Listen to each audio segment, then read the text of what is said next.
And so that was a public process as well. We invited the public to come and sit down with some of the Stone Belt clients, talk about what they might want to see there. The clients took some of those ideas, put together renderings and the drawing. Then was fabricated at the Stone Belt facility and then installed there on the Beeline. That's a really fun piece and a really different piece.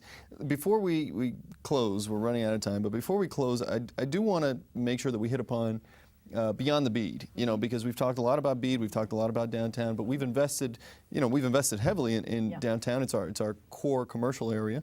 But we're looking outside of downtown at public art opportunities and ways to engage the community. So what are some of the things that we're looking at there beyond the bead? Well, the city's Community Arts Commission, which I mentioned handles percentage for the arts program, they are really responsible for public art opportunities on behalf of city citizens. And so once we sort of celebrate the installation and completion of Bloomington Banquet, they're going to be looking hard at sort of a public art master plan for beyond our downtown borders.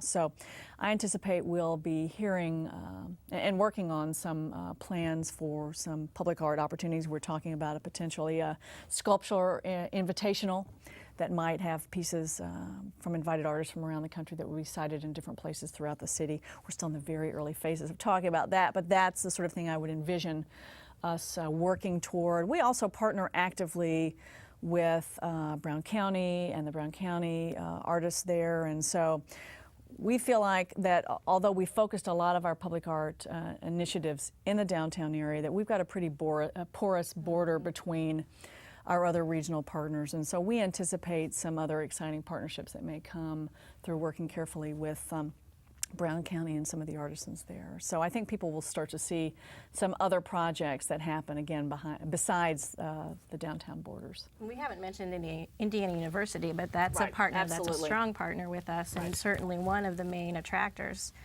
in terms of arts and cultural offerings in Bloomington.